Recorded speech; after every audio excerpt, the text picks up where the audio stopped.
Nag-ampo ako nga ang tanang miyembro sa Siyon nga miapil sa adlaw sa bag-ong Jerusalem 2024 commemorative event mapuno sa balaang espiritu sa amahan og inahan. 이 시간을 빌어서 간구를 올리겠습니다. Karong tuiga, ang Church of God nagsaulog sa ika-60 nga anibersaryo niini 맞이하는 그러한 또 기쁜 한 해이기도 하고 og ang langit nung amahan og ang langit nung inahan mihatag kanato niining bililhong oras sa pagsaulog sa adlaw sa bag-ong 함께 또 Jerusalem. 기념할 수 있는 이런 귀한 시간을 하늘아버지 어머니께서 허락해 주셨습니다. Sa paghinumdom sa milabay nga 60 ka tuig, 되돌아보게 되면 sa 1918, si Kristo ang sanghong miyanhi niining kalibutana aron sa pagluwas sa iyang mga anak 우리 자녀들을 구원하기 위해서 강탄해 주셨고 og sa 1948, sa edad nga 30, 30세 되시던 그 해에 또 침례를 받으시고 siya nabunyagan og nagsugod sa panaw sa propesiya aon matuman ang propesiya ni David. 예언의 그 여정을 시작하셨습니다.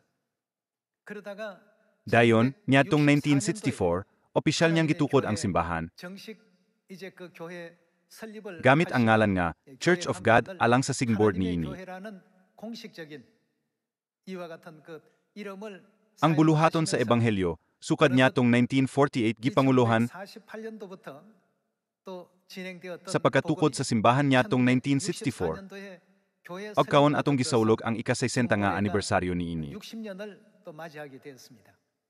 Sulod sa milabay nga 60 ka tuig, adunay daghang mga handumanan. Human si Amahang Kristo ang sanghong mikayab niadtong 1985,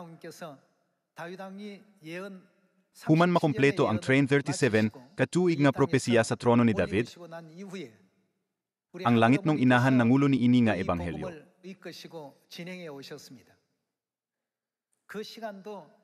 Karong tuiga, hapit ika-39 nga tuig. Sapagkat tinuod, daghang oras ang milabay.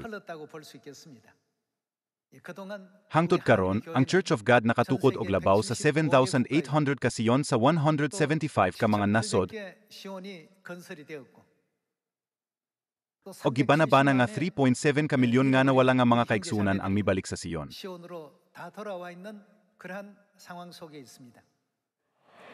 Ang langit nung inahan naghinam-hinam nga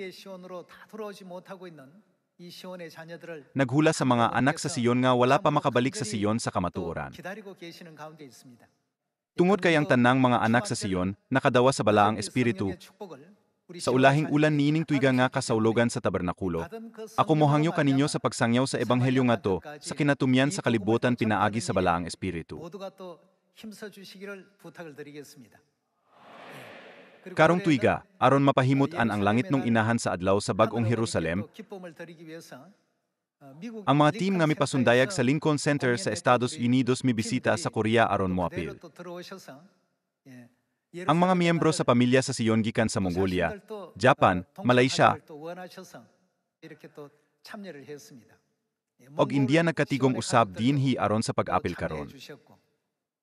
또 일본 시온의 가족들도 참여해 주셨고 또 말레이시아 식구들도 이 자리에 또 함께하고 계시고 또 인도 식구들도 함께 또 참여하고 있습니다.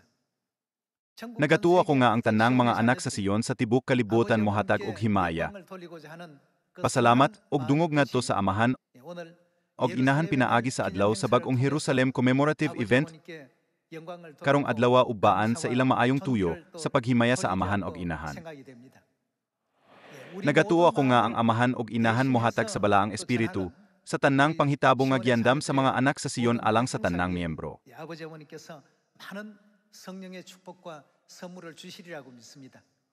Sama sa gitudlo ni inahan kanato karon, nang hinaot ako nga kita paspas nga mosangyaw sa ebanghelyo ngadto sa kinatumyan sa kalibutan aron atong makit-an bisan ang kinamanghuran. 빨리 전해서 잃어버린 막내까지 다 찾을 수 있으면 좋겠습니다. Sa matag higayong ang langit nung inahan mohatag kanato sa iyang mga pulong, ginaapil niya ang pagtudlo, nga paghigugma ay sa usag-usa. Kinahanglan natong tumaanon ang ebanghelyo sa pagsunod sa pagtulon ani inahan. Ang dalan sa ebanghelyo, kinahanglang usadiin, walay usa nga nag-inusara. Atong tan-awon ang John chapter 13. 요한복음 John chapter 13 verse 34절의 34. 말씀 같이 보겠습니다.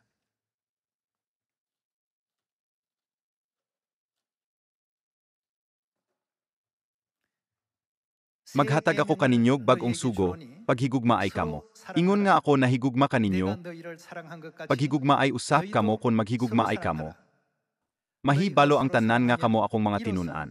모든 사람이 너희가 내 제자인 줄 알리라 고 했습니다.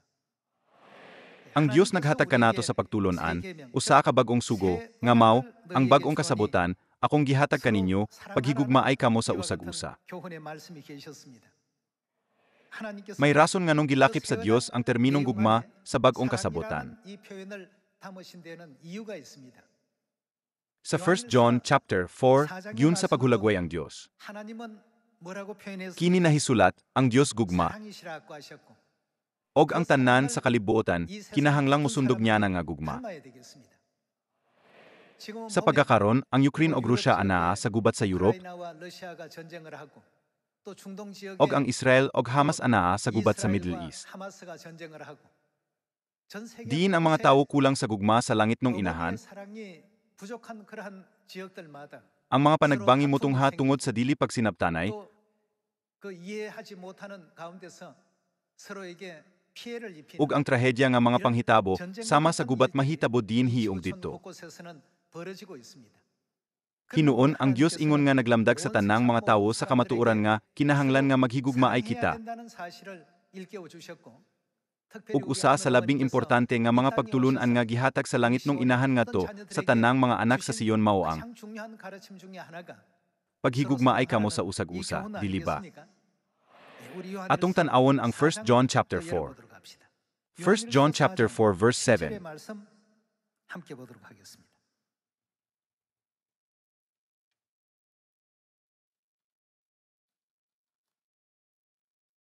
Mga igsuon, maghigugma ay kita kay ang gugma gikan sa Dios. Ang naghigugma sa iyang isikatawo, anak sa Dios ug nakaila sa Dios.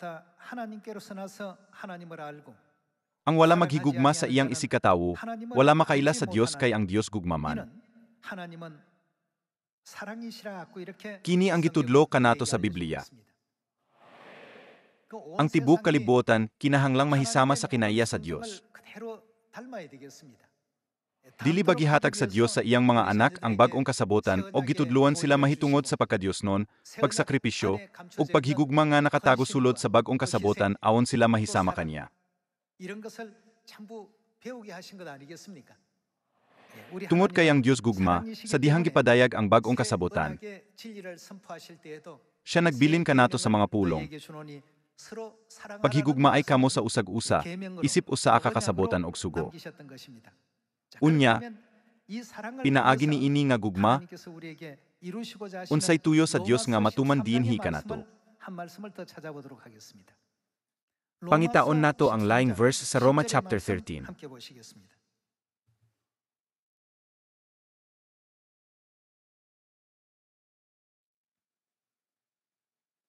Atong tan-awon ang Romans chapter 13 verse 10.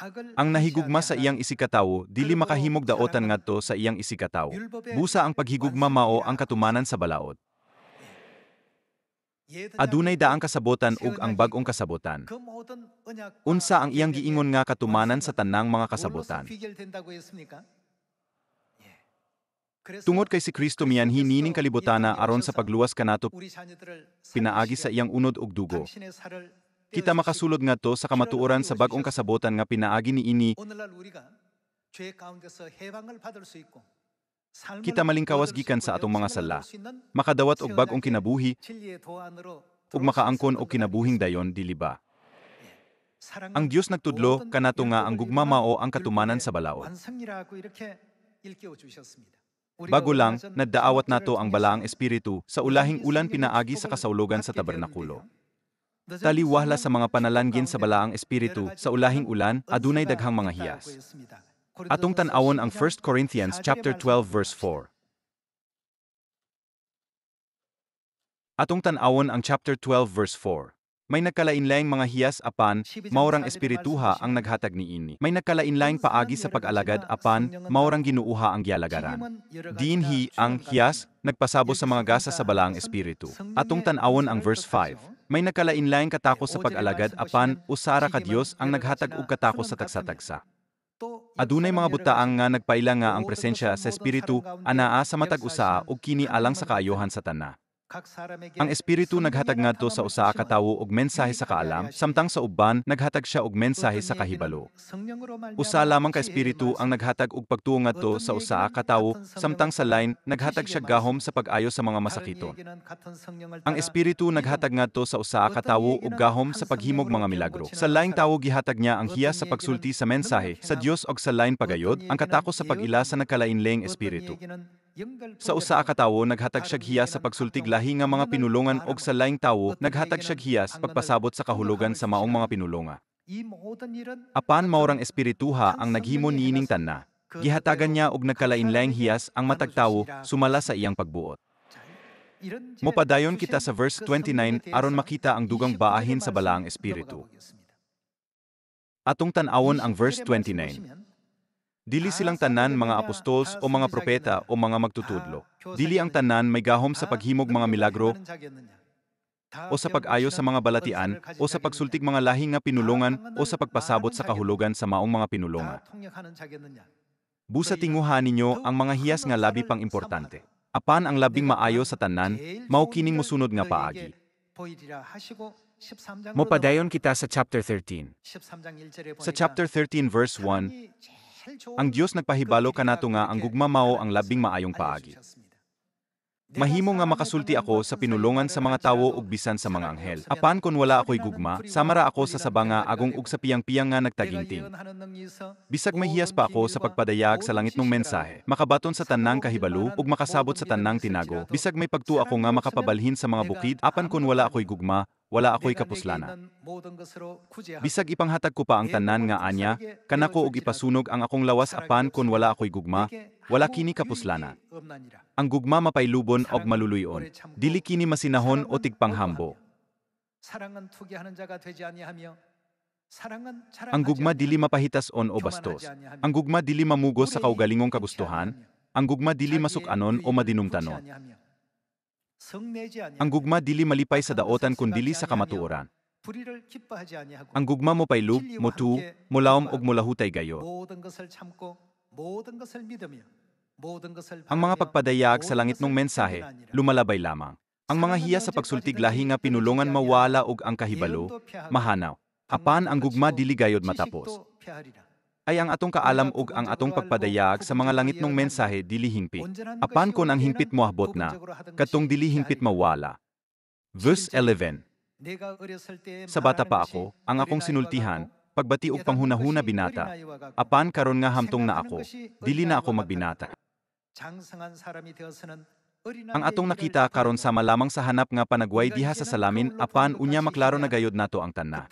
Ang nahibalon ko karon tipik lamang apan, mahingpit ra unya kini sama ka hingpit sa kahibalo, sa Dios baahin kanako. Busa kining tulo magpabilin, pagtuo, paglawom ug gugma. Apan ang labing dako niini mao ang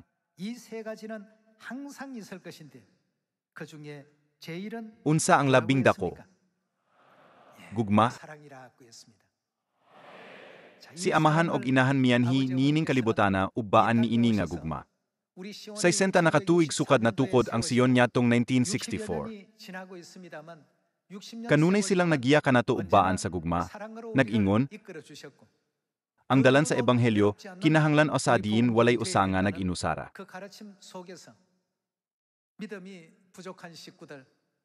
Ubban niini nga pagtulonan, ang Dios wala magsalikway bisan usa ka miyembro nga kulang sa pagtuo o nahulog, apan nahinumdum kanila, nagampo alang kanila ug nagatiman kanila.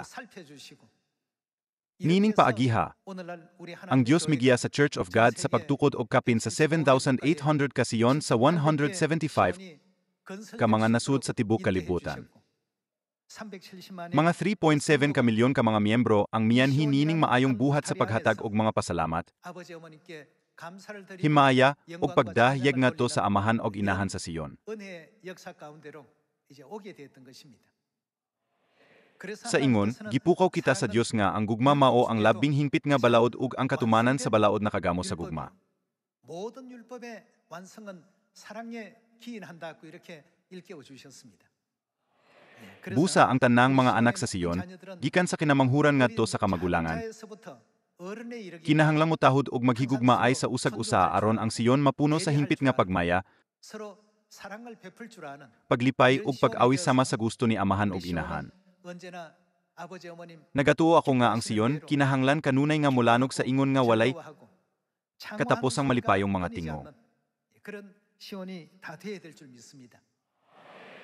Atong tan-awon ang Matthew chapter 25 verse 31. 함께 보겠습니다.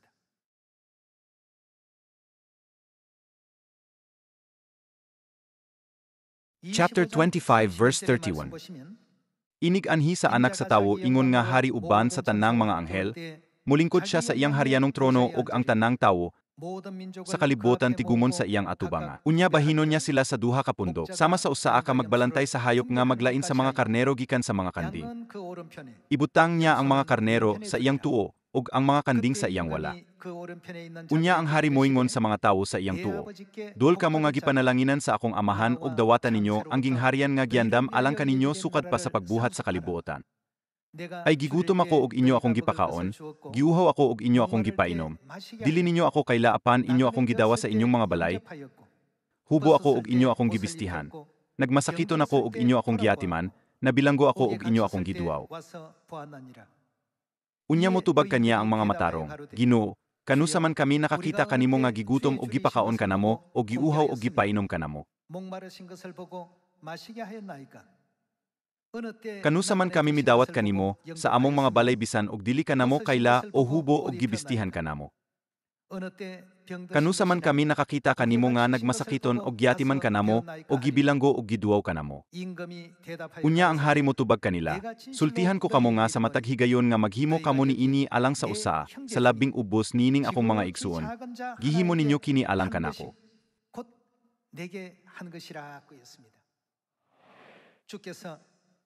Miingon ang Ginoo, wala ba'y kaumianhi og nagbisti kanako sa dihang ako walay bist. Nangutana sila, Ginoo, kanusa kanamo nakita nga nagkinahanglan og bisti ug among gibistihan. Sa matag higayon nga maghimo kamo niini alang sa usa, sa labing ubos nining akong mga igsuon, gihimo ninyo kini alang kanako. Gipasabot niya kini kanato. Mao nga sa John chapter 13 verse 34, gipukaw kita sa Dios sa sugo nga, maghigugmaay kamo sa usag-asa sa paghatag sa bagong kasabutan. Kung kita moingon, among gituman ang mga sugo sa Dios ug ang kasabutan. Nagpasabot kini nga ang tanan kinahanglang magikan sa gugma.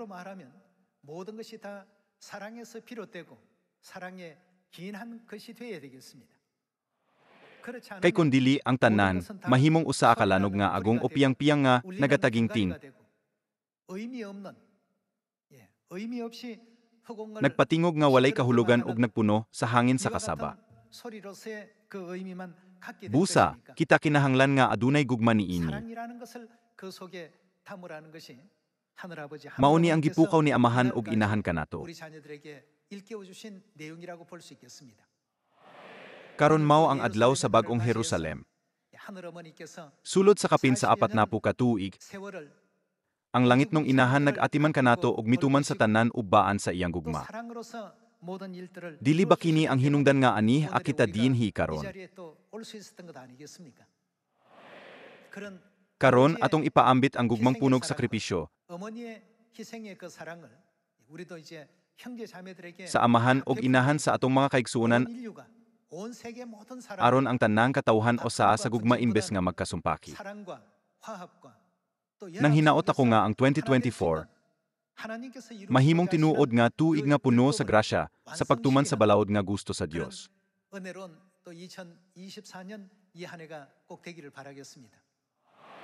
Usa, nang hinaot ako nga ang talagsaong buhat matuman sa tibok kalibutan diin, ang matag simbahan, mapuangoron nga magtuman sa ilang misyon, pinaagi sa pagpakita og gugma sa ilang lokal nga komunidad aron ang tanang tawo makakaton mahitungod sa gugma pinaagi sa pag-obserbar sa Church of God.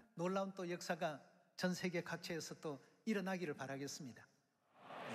그것이 Dili ba mauna ka na ang higayon nga matuman ang pangandoy ni inahan? Nakahunahuna ko ni ini. Nang hinaot ako nga ang maong bulahan nga mga panghitabo, mahitabo dungan sa tibok kalibutan. 한꺼번에 또다 일어나기를 바라겠습니다. 그리고 우리 자녀들을 Dugang 구원하기 pa, 위해서 nagpasalamat ako sa 하늘의 langit nung 영광을 inahan, 뒤로하시고 nga mibiya sa himaaya sa langit, 육체をnagsulob sa unod, ug miyanhi sa kalibutan aon sa pagluwas kanato. 너무나도 감사를 드립니다. 우리 Kung dili 귀한 patungod sa 하늘 makasasala nga 자녀들을 langit nung mga anak, 하늘에서 이 시간 siya makadawat og himaaya ong dungog gikan sa 천사들에게 linibo nga mga anghel sa 영광을 langit. 받으시고 종기를 더디우실 그러한 순간인데도 Apahan, iyang gisulob ang unod alang kanato og nagsugod sa pagampo sayo sa buntag, 예, 또 새벽 기도부터 시작해서 iyang gipahinungod ang iyang kasing-kasing kanato sa tibok adlaw. 마음과 뜻을 다 이렇게 주시는 하늘 어머니를 Samtang maghunahuna, 생각할 때 kita sa langit nung 오늘 이 inahan, 시간 gusto na kong 우리 isulti 모두의 alang 마음을 kanatong tanan. 대신해서 하늘 아버지 Langit nung 어머니 amahan og langit 감사합니다. nung inahan, nagpasalamat kami kaninyo. Gihigugma na mo kamo. 올리고 싶습니다. 예, 여러분도 다 Pareho ra ang 같은 inyong 마음이시죠? gibati, dili ba? 예, 오늘 함께 Magdungan kita sa 아버지, pag-ingon, 어머니 사랑합니다. amahan, inahan, 같이 gihigugma 한번 na mo 말씀 kamo. 한번 드려볼까요? 예. Amahan, 아버지, inahan, gihigugma na mo kamo. Salamat, 사랑합니다. daghang salamat. Panalanginan ka sa 감사합니다. Diyos. 많이 받으세요.